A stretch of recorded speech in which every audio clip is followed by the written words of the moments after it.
Davinci Resolve or Premiere Pro. Let's talk about it, shall we? So, I started off with Adobe Premiere Pro, and I will say that I am a professional at using Adobe Premiere Pro. I am wicked fast, and I know all the tricks and trades on how to do cool stuff. I'm actually pretty good at color grading in Adobe Premiere Pro. With my audio background, I can get a solid mix, bruh, as well. Now, a lot of my friends and a lot of YouTubers that I'm watching are switching over to Davinci Resolve. Is that a good idea? Perhaps, but not for me. Why?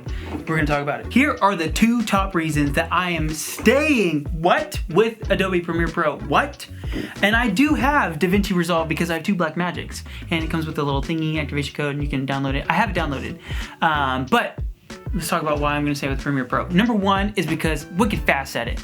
Super good at it, and a lot of people say, yeah, well, you can transfer over and learn. I do know Davinci Resolve now. I'm just not fast at it at all. But I would say I know Premiere a lot more. Now, people are saying, well, it just takes time, and once you get there as fast as you were with Premiere, it's better. That is true. However, I am in a super growth season of my business, so I don't have that time. And my efforts are better focused on the growth of my business than learning a new software whenever I'm already proficient at one. The second reason would be why I'm not switching to Davinci Resolve is because I don't plan on getting into color grading my film. So as of right now, I do a ton of commercial work. I do a lot of like filming small car commercials, a lot of filming, a lot of recap videos. I do some weddings, I do some real estate houses, I do some commercials, just a ton of interviews. So with what I do right now, color grading, all of that, would actually be a slower process than the process I have now. I've already created certain LUTs that I use that keeps consistent with my coloring and my brand that I slap on most of my videos. And so I've been able to streamline my process in a way that's quick and fast so that I can go out and make more money. Really getting into the nitty gritty of color grading a 30-second, recap video isn't worth the time spent for me personally. So that's a huge reason of why I'm also not switching to Davinci Resolve. Now, I have made a couple short films, and me and my buddy Caleb, we make short films together. Whenever we're going to make a film, or if I make a film on my own, I will not be coloring my film. Why? Because I am not the best colorist, but color grading is not my passion, so it's not something I invest a lot of time into. So I'll pay someone else to do it, right?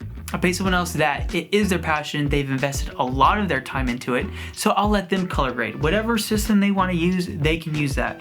But for me and what I do currently, I don't need Davinci Resolve. And maybe you're in that same boat. Maybe you're just doing small little gigs and you don't need Davinci Resolve. So you're thinking, I'm spending so much time learning Davinci when I'm using Premiere. Yes, there is a cost difference because you have to constantly pay for Premiere, whereas Davinci Resolve, you don't.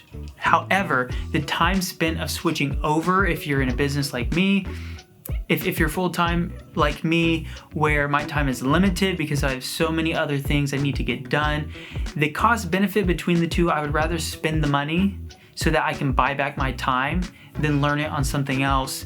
And then also color grading, taking more time for each project isn't worth it to me. Now you may say, well, every single project, I need to make sure it's top notch. And if that's consistent with your branding, go ahead. But for me,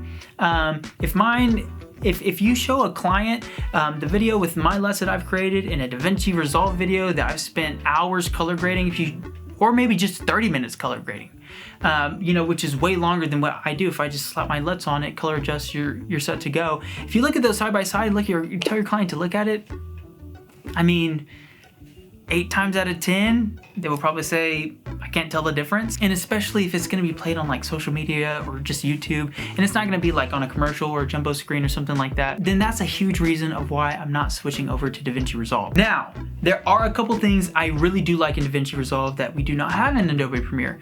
So sometimes I will export my video or export stems or certain clips, bring them into Davinci just to use certain plugins and then bring them back. So I do have a Sony a7S III and I have the Peter McKinnon Miss Edition 2, and that's what I use to create a lot of halation on my footage. Now in Davinci Resolve, you can actually create this within Davinci Resolve. It's pretty difficult in Premiere, I've tried it, but it's a very lengthy process, whereas Davinci is very quick. So as a workaround, I just bought the Peter McKinnon Mist 2 edition, or you can buy the Pro Mist lens filter. Just put it on your lens and you're good to go. Being an entrepreneur, creating your own business, it's all about building systems that work for you and that are fast and efficient. So for me, this is a more fast and efficient way for me to get work done so that I can go out and make more money. A couple other reasons why I might bring certain pieces into Davinci Resolve would be audio. They have a really good voice isolation. However, Adobe Premiere has this podcast thing that's really good. You upload your audio file,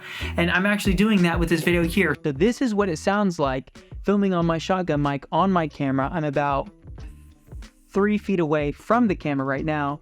And this is what the audio sounds like before. And this is now what the audio sounds like after I've plugged it into the Adobe Premiere beta thing where it turns your audio into like podcast sounding audio. Sounds pretty good, doesn't it? So they are definitely competing, which is really cool. And then the third way would be to denoise footage. So sometimes I need to denoise footage. There are plugins you can use for Adobe Premiere Pro, but Davinci has a really good one. So I'll sometimes export my video, then plug it into Davinci just to do a little denoise. However, another workaround is I just learn my camera settings and I learn how my dynamic range works with my different stops at different ISOs so that I can make sure I have as least amount of grain as possible so that I don't really have to denoise my footage when I bring it into the editing space. So with all that being said, am I switching to Davinci Resolve? No.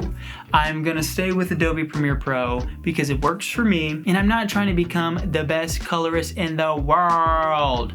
So a great way for you to up your business is to pay people who are professionals at what they do and have them do that thing for you instead of you taking all the time to learn and try to become that professional. Learn and try to become this professional. Learn and try to become this professional. If you stay in your lane, do what you do best, become a professional at that, and you know, use them every once in a while. Hire them out, hire them out, hire them out to do this, hire them out to do this. Then you will look like and have an end product of something super polished whenever you didn't spend all of that time. So use other people's professional experience to be able to benefit you, and so that's why I am going to keep Adobe Premiere Pro and keep using it instead of switching to Davinci Resolve. Thank you guys so much for watching this video of my not switching to Davinci Resolve. If you are thinking about switching to Davinci Resolve and you use Premiere Pro or Final Cut or something else like Avid, then maybe you should stick with what you're proficient at, eh?